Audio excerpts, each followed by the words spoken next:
বন্ধুরা আমার গভীর মনোযোগ, এই যে মাসের মধ্যে আমরা পদার্পণ করতেছি, এই যে মাসের মধ্যে আমরা আসছি, এই মাসটির নাম হলো মুহররম মাস। এই মুহররম মাসের মধ্যে একটা দিন রয়েছে, যে দিনটির নাম হলো ইয়াউমে আশুরা। এই আশুরার দিন আল্লাহ পাক রব্বুল আলামিন অসংখ্য অগণিত নির্দেশন এই আশুরার দিনের মধ্যে ঘটাইছেন। বলেন না সুবহানাল্লাহ। এই দিনটা কেমন দিন? হাদিস শরীফের মধ্যে আল্লাহর হাবিব মুহাম্মদুর রাসূলুল্লাহ সাল্লাল্লাহু আলাইহি ওয়াসাল্লাম ইরশাদ করেন, এই দিনটি হলো একটি নির্দেশনপূর্ণ দিন। বলেন না সুবহানাল্লাহ। আল্লাহর হাবিব বলেন, শুধু তাই নয়, এই মুহররম মাসটা হলো আল্লাহ পাক রব্বুল আলামিনের মাস। আল্লাহ পাক রব্বুল আলামিনের মাস হলো এই মুহররম মাস। আল্লাহর নবী মুহাম্মদুর রাসূলুল্লাহ সাল্লাল্লাহু আলাইহি ওয়াসাল্লাম হাদিস শরীফের মধ্যে ইরশাদ করেন, যে হাদিস কানা বুখারী এবং মুসলিম শরীফের মধ্যে নোট করা হয়েছে। বুখারী এবং মুসলিম শরীফের হাদিস। আল্লাহর নবী মুহাম্মদুর রাসূলুল্লাহ সাল্লাল্লাহু আলাইহি ওয়াসাল্লাম ইরশাদ করেন, হযরত আব্বাস রাদিয়াল্লাহু তাআলা আনহু হাদিস শরীফের 3397 নম্বর হাদিস এবং মুসলিম শরীফের 1139 নম্বর হাদিস। আল্লাহর নবী মুহাম্মদুর রাসূলুল্লাহ সাল্লাল্লাহু আলাইহি ওয়াসাল্লাম যখন মক্কা থেকে মদিনা শরীফে হিজরত করলেন, হিজরত করার পরে কিছু সংখ্যক ইহুদিদেরকে দেখলেন তারা রোজা রাখছে। এই রোজা রাখা দেখে আল্লাহর নবী এই ইহুদিদেরকে প্রশ্ন করলেন, ও ইহুদিরা, তোমরা কেন এই দিনে রোজা রাখো?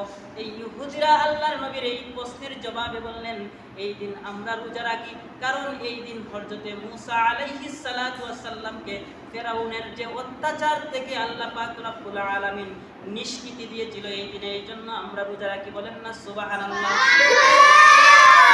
ফিরআউনকে আল্লাহ পাক রব্বুল আলামিন নীল নদের মধ্যে নাকানি সুবানিকে এই দিনে তাদেরকে আল্লাহ পাক রব্বুল আলামিন মূসা আলাইহিস সালাতু ওয়াস সালামকে নিষ্কৃতি দান করেছিলেন। এই জন্য আল্লাহর নবী মূসা শুকরিয়া স্বরূপ এই আশুরার দিন রোজা রাখতেন। এই জন্য আমরা হযরতে মূসা আলাইহিস সালাতু ওয়াস সালামের অনুসারী হিসেবে আমরা এই আশুরার দিন রোজা রাখি। বলেন না সুবহানাল্লাহ। রাসূলুল্লাহ সাল্লাল্লাহু আলাইহি ওয়াসাল্লাম সাহাবীদেরকে বললেন, ও সাহাবীরা, হযরতে মূসা আলাইহি ওয়াসাল্লাম আমার ভাই, অতএব আমার ভাই সম্পর্কে আমি অগ্রাধিকার বেশি। অতএব আমি যদি আগামী বছর বেঁচে থাকি তাহলে আমিও এই মুহররম মাসের 10 তারিখে রোজা রাখবো। বলেন না সুবহানাল্লাহ। শুধু তাই নয়, মুসলিম শরীফের হাদিস, আল্লাহর নবী মুহাম্মদুর রাসূলুল্লাহ সাল্লাল্লাহু আলাইহি ওয়াসাল্লাম সাহাবীরা বললেন, ইয়া রাসূলুল্লাহ, ইয়া হাবিবাল্লাহ, হুজুর এই দিনে তো ইহুদিরা রোজা রাখে, খ্রিস্টানরা রোজা রাখে, আমরা যদি এই দিন রোজা রাখি তাহলে তো আমরা তাদের সাথে মিল হয়ে গেল।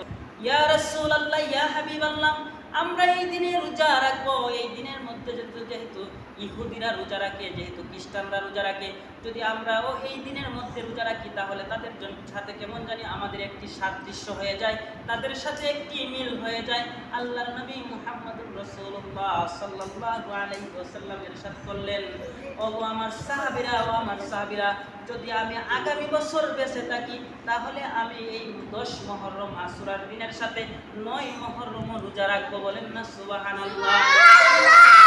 এই দিনের রোজা কেমন ফজিলত!